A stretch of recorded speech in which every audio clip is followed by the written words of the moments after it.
last year's budgeting session, we acted more like Washington, D.C. than we did Idaho. Well, Lieutenant Governor, what do you mean? I'll tell you exactly what we mean. We created a list of things that we wanted to accomplish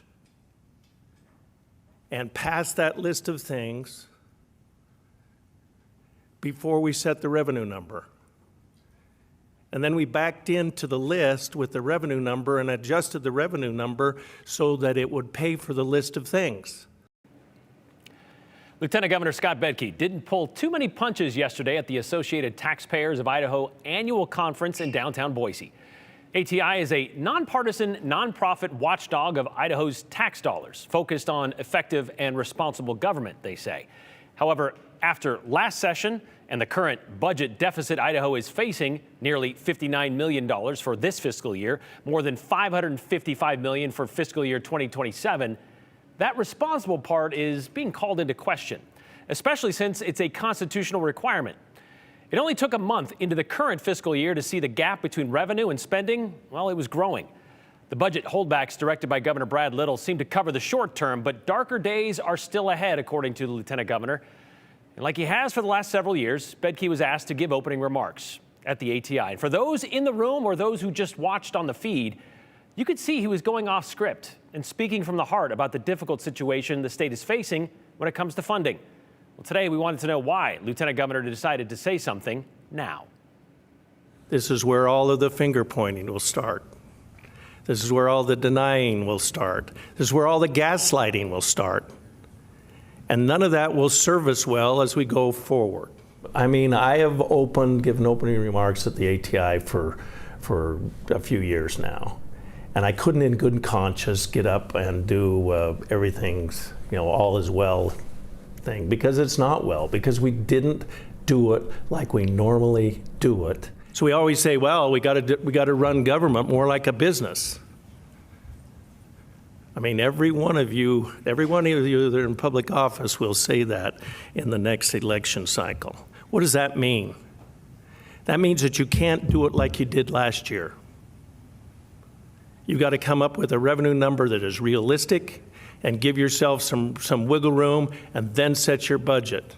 You can't do it the other way around. Idaho has always prided itself in living within the taxpayers' means, and we never get fancy when it comes to setting a budget. We agree on what we think we're going to get revenue-wise for the next year, and then we always discount that a little bit because there's so much uncertainty in the system. And that's how we've done it every year except for last year. So that leads to the question, why didn't anybody say anything last year? Well, a comedy of errors, I don't know.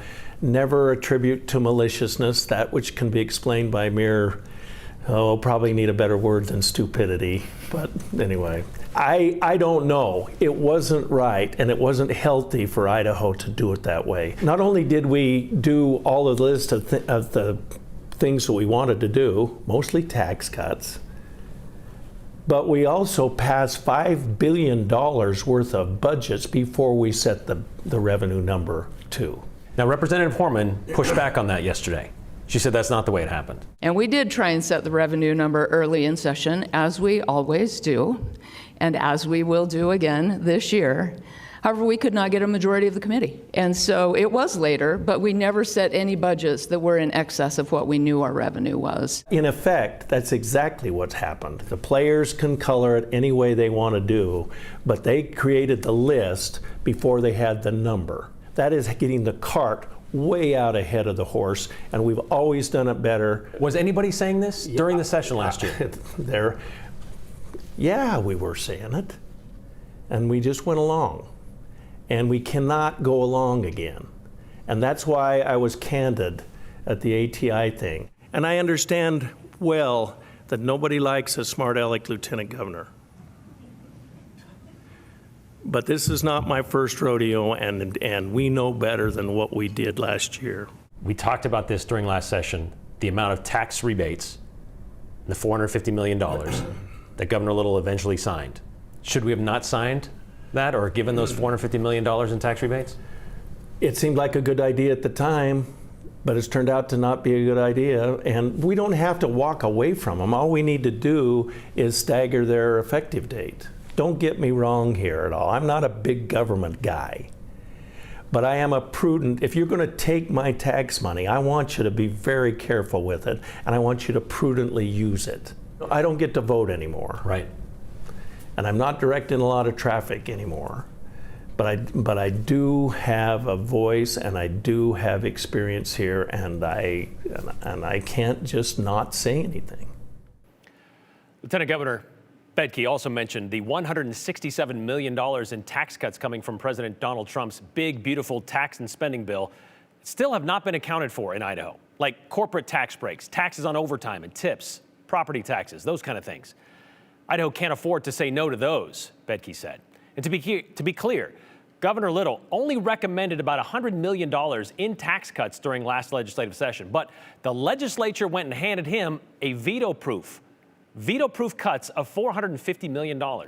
So as Lieutenant Governor Bedke put it to us, this is squarely on the lawmakers. And while there is talk of dipping into the state's $1.4 billion rainy day fund, Bedke was quick to point out it's neither raining nor is Idaho in a recession right now. The state's economy is still growing, which is why he felt something needed to be said before the first day of the legislative session, where balancing the budget will be the primary focus.